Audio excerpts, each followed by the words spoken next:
तर बाबा सिद्दीकी सारखे एकदम काँग्रेस पक्षाचे सिनियर लीडर ते मातबर नेते आहेत, ते जर आमच्या पक्षात येणार असतील तर आम्ही त्यांचं स्वागतच करू ना, आम्ही नाही कशाला म्हणू। काँग्रेस पक्षाला जी उतरती काळ लागलेली आहे ती इंडिया आघाडीच्या स्तरावर पण आपण पाहतोय। त्याच्यामध्ये आता नितीश कुमार त्यांना सोडून गेले, ममता बॅनर्जींनी पण आता वेगळी भूमिका घेतलेली आहे, आम आदमी पार्टीचे भगवंत मान किंवा त्यांनी सगळ्यांनी वेगळी भूमिका घेतलेली आहे। त्यामुळं देशाच्या स्तरावर इंडिया आघाडी आता राहिलेली नाही। त्यामुळं काँग्रेस पक्षाच्या राज्यातल्या नेत्यांना देखील लक्षात यायला लागलेलं आहे की या पक्षाला आणि या पक्षामध्ये राहून कुठलंही भवितव्य नाही। मध्यंतरी मला वाटतं मिलिंद देवरा यांनी देखील पक्षाचा त्याग केलेला आहे आणि आता ही सुरुवात आहे। अजून बरेच नेते जे आहेत ते काँग्रेस पक्ष सोडून या महायुतीच्या मुख्य प्रवाहामध्ये येण्याचा प्रयत्न करतील असं दिसतंय। सर, त्याला जोडून प्रश्न आहे, अल्पसंख्याक चेहरा म्हणून बाबा सिद्दीकीचं नाव पुढे येतं आणि राष्ट्रवादी काँग्रेसमधून त्यांना राज्यसभेची सीट देण्यात येईल अशी चर्चा आहे, तुम्ही काय? नाही, चर्चा तर होत राहील। या संदर्भातला निर्णय जो आहे तो पक्षाचे आमचे राष्ट्रीय अध्यक्ष आदरणीय अजितदादा, त्याचबरोबर आमचे प्रदेशाध्यक्ष सुनील तटकरे साहेब, आमचे राष्ट्रीय कार्याध्यक्ष प्रफुल्ल पटेल साहेब यांच्या स्तरावरचा आणि आमच्या वरिष्ठ नेत्यांच्या स्तरावरचा हा निर्णय आहे। त्यामुळे या ठिकाणी ते भाष्य करणं योग्य आहे। एकंदर काँग्रेसला उतरती काळ लागली असं म्हणतात का? काँग्रेसला उतरती काळ तर अगोदरपासूनच लागलेली आहे। ज्या पक्षाला संसदेमध्ये स्वतःचा विरोधी पक्ष नेता निवडता सुद्धा येणार नाही अशी तांत्रिक परिस्थिती निर्माण झाली, जो पक्ष एकेकाळी या देशामध्ये 420 खासदारांचा पक्ष म्हणून प्रचंड बहुमतानं अस्तित्वात होता, त्या पक्षाला 50च्या आत खासदार निवडून येईपर्यंत अवस्था आलेली आहे आणि शेवटी ह्या सगळ्या गोष्टी जी आहेत ती फॅक्ट आहे, ती फॅक्ट आहे। शिवाजी महाराज का राज्याभिषेक जो हुआ था उसके 350 वर्ष पूर्ण हुए और इसीलिए राष्ट्रवादी कांग्रेस पार्टी के जो भी हमारे वरिष्ठ नेता हैं, विशेषकर हमारे प्रदेश अध्यक्ष सुनील तटकरे जी, इनकी अगुवाई में जो बैठक हुई उसमें यह फैसला हुआ था कि इस बात को शिवाजी महाराज के जन्मदिन की तिथि पर बहुत जोर शोर से मनाया जाना चाहिए, विविध उपक्रम इसमें हमने लेने चाहिए और इसलिए ये शिव स्वराज्य सप्ताह जो है इसकी कल्पना निर्माण हुई। और अभी अभी मेरे साथी उमेश पाटिल जी ने जो आप सबको बताया कि इस सप्ताह के दौरान जो कि 12 फरवरी को शुरू होगा और ये 19 फरवरी तक चलेगा, इसमें हमने प्रदेश के स्तर से हर जिले में महाराष्ट्र में किस तरह के कार्यक्रम होने चाहिए पार्टी के विविध विंग्स के द्वारा, और उसी तरह प्रदेश स्तर पर क्या कार्यक्रम होने चाहिए, इसका सारा कामों का बंटवारा पहले से ही किया है। 2 फरवरी, 4 फरवरी और 6 फरवरी को इस बारे में पार्टी के प्रदेश कार्यालय से सबको चिट्ठी और सारी जो इंफॉर्मेशन है ये पहले ही पहुंचा दी गई है। अब जो मुख्य कार्यक्रम होने वाला है, इस मुख्य कार्यक्रम की शुरुआत जो है, जैसे पहले ही बताया मैंने कि 12 फरवरी को होगी। इस प्रोग्राम में हमारे राष्ट्रीय अध्यक्ष आदरणीय अजितदादा पवार, राष्ट्रीय कार्यकारी अध्यक्ष आदरणीय प्रफुल्ल भाई पटेल, प्रदेश अध्यक्ष सुनील तटकरे साहब और सभी पार्टी के वरिष्ठ नेता, सारे मंत्रीगण सब इसमें सहभागी होंगे।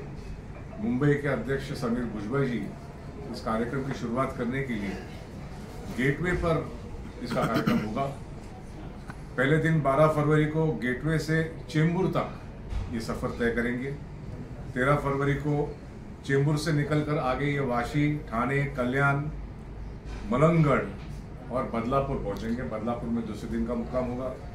तीसरे दिन 14 फरवरी को सवेरे बदलापुर से शुरुआत होगी, मुरबाड जाएंगे, माळशेज घाट जाएंगे, जुन्नर जाएंगे और वहां से शिवनेरी। जरूर यांच्याशी संपर्क करा, डिबेट असेल किंवा कशासाठी असेल।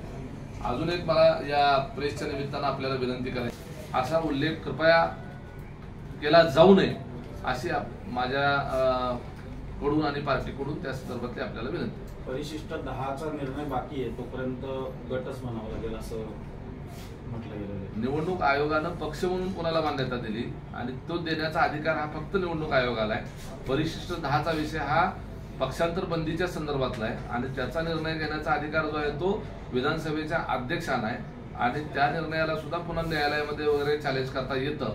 सध्या तरी एखाद्या राजकीय पक्षाच्या संदर्भामध्ये अंतिम निर्णय घेण्याचा अधिकार जो आहे तो सुप्रीम कोर्टाच्याच वेगवेगळ्या निकालानुसार स्पष्ट झालेला आहे, तो म्हणजे निवडणूक आयोगाला आहे. आणि निवडणूक आयोगाने राष्ट्रवादी काँग्रेस पक्ष हा अजितदादांच्या नेतृत्वातला जो पक्ष आज आहे तोच पक्ष राष्ट्रवादी काँग्रेस पक्ष म्हणून मान्यता दिलेली आहे. काँग्रेस पार्टीच्या आजच्या या प्रेस कॉन्फरन्समध्ये आपलं सर्वांचं स्वागत आहे. राष्ट्रवादी काँग्रेस पार्टी यावेळचा शिवजन्मोत्सव अतिशय उत्साहामध्ये पक्षाच्या वतीनं साजरा करण्याच्या करता नियोजन करत आहे. या शिवजयंतीच्या निमित्तानं राज्याचा कारभार सन्माननीय अजितदादांच्या नेतृत्वामध्ये राज्याचे मुख्यमंत्री एकनाथजी शिंदे, उपमुख्यमंत्री देवेंद्रजी फडणवीस या महायुतीच्या सरकारमध्ये कारभार करत असताना छत्रपती शिवरायांच्या राज्यकारभाराचा आदर्श ठेवून आम्ही या ठिकाणी कारभार करण्याची शपथ घेत असताना आमच्या पक्षाच्या वतीने, पक्ष संघटनेच्या वतीने या शिवजयंतीच्या निमित्तानं स्वराज्य सप्ताह अशा पद्धतीच्या कार्यक्रमाचं नियोजन केलेलं आहे. त्या संकल्पनेतून हा कार्यक्रम राज्यस्तरावर आणि पक्ष संघटनेच्या माध्यमातून जिल्हा स्तरावर आणि तालुका स्तरावर अशा पद्धतीनं तो राबवला जाणार आहे. या स्वराज्य सप्ताहाच्या कार्यक्रमाची सुरुवात 12 फेब्रुवारी रोजी गेट ऑफ इंडिया या ठिकाणी होणार आहे. या कार्यक्रमाला पक्षाचे राष्ट्रीय अध्यक्ष आदरणीय अजितदादा, प्रदेश अध्यक्ष सुनीलजी तटकरे साहेब, आमचे राष्ट्रीय कार्याध्यक्ष प्रफुल्लभाई पटेल आणि सर्व मंत्रीगण आणि प्रमुख नेते त्या कार्यक्रमाला उपस्थित राहणार आहेत. या स्वराज्य सप्ताहाच्या निमित्तानं राष्ट्रवादी काँग्रेस पार्टीच्या वतीनं स्वराज्य ज्योत आणि स्वराज्य पताका शिवकालीन इतिहासाने प्रेरित असलेल्या शिवाजी महाराजांच्या पदस्पर्शाने पावन झालेल्या ऐतिहासिक स्थळावरून फिरवण्यात येणार आहे. त्याचा एक मार्ग आम्ही तयार केलेला आहे. तो रायगडापर्यंतचा तो जो मार्ग आहे तो मार्गाचा जसं आता हे गेटवे चेंबूरला सुरुवात झाल्यानंतर चेंबूर, वाशी, ठाणे, कल्याण, त्याच्यानंतर बदलापूर, मुरबाड, माळशेज, जुन्नर आणि शिवनेरी तिथं मुक्काम असणार आहे. त्याच्यानंतर शिवनेरी पासून वडू, बुद्रुक, देहू, लाल महाल, सिंहगडला परत मुक्काम असणार आहे. त्याच्यानंतर सिंहगड, पुरंदर, सातारा, परत साताऱ्याला मुक्काम आणि त्या ठिकाणी साताऱ्याला 17 तारखेला आम्ही प्रतापगड, पोलादपूर या ठिकाणी असणार आहोत. त्यानंतर 18 तारखेला पोलादपूर ते रायगड किल्ला आणि त्याच्यानंतर 19 तारखेला किल्ले रायगड. अशा पद्धतीनं हे आम्ही त्या ठिकाणी कार्यक्रमाचं नियोजन केलेलं आहे. या रूटवरून, या मार्गावरून स्वराज्य ज्योत आणि स्वराज्य पताका ही फिरवली जाणार आहे. दरम्यान या मार्गावर जो छत्रपती शिवरायांच्या आठवणींना आणि त्यांच्या कार्यकर्तृत्वाला उजाळा देण्याचा प्रयत्न त्या निमित्तानं होणार आहे. याचबरोबर राष्ट्रवादी काँग्रेस पार्टीच्या आमचे जे वेगवेगळे फ्रंटल विभाग आहेत त्या प्रत्येक फ्रंटल विभागाला वेगवेगळे कार्यक्रम देण्यात आलेले आहेत. युवक राष्ट्रवादी, महिला राष्ट्रवादी, विद्यार्थी राष्ट्रवादी, अल्पसंख्याक राष्ट्रवादी आणि त्याचबरोबर इतरही आमचे जे विभाग आहेत त्यांना वेगवेगळ्या कार्यक्रमाचं आयोजन त्या निमित्तानं करायचं आहे आणि त्याच्या संदर्भातली सविस्तर माहिती देखील या पत्रकामध्ये आपल्याला उपलब्ध करून दिली जाणार आहे. त्याचप्रमाणे जिल्हा स्तरावर या 12 ते 18 या दरम्यानच्या काळामध्ये या स्वराज्य सप्ताहाचं आयोजन प्रत्येक ठिकाणी केलं जाणार आहे. तालुका स्तरावर केलं जाणार आहे. त्या जिल्ह्याचे प्रमुख नेते, आमचे जिल्हाध्यक्ष, काही ठिकाणी असलेले आमचे पालकमंत्री यांच्यावर त्या संदर्भातली जबाबदारी सोपवली जाणार आहे. एकंदरीत यावेळेचा शिवजयंती जी आहे ती राष्ट्रवादी काँग्रेस पार्टीच्या माध्यमातून, पक्ष संघटनेच्या माध्यमातून, आमचे अध्यक्ष तटकरे साहेबांच्या नेतृत्वामध्ये, आदरणीय अजितदादांच्या मार्गदर्शनामध्ये संपूर्ण राज्यभरामध्ये शिवजन्मोत्सव हा स्वराज्य सप्ताह या कार्यक्रमाच्या माध्यमातून आयोजित केला जाणार आहे. आणि या संदर्भातली आपल्याला माहिती देण्याची आवश्यकता होती. आपल्या माध्यमातून संपूर्ण महाराष्ट्राला राष्ट्रवादी काँग्रेस पार्टीचा उपक्रम कळवणं हा आजच्या पत्रकार परिषदेचा आमचा हेतू आहे.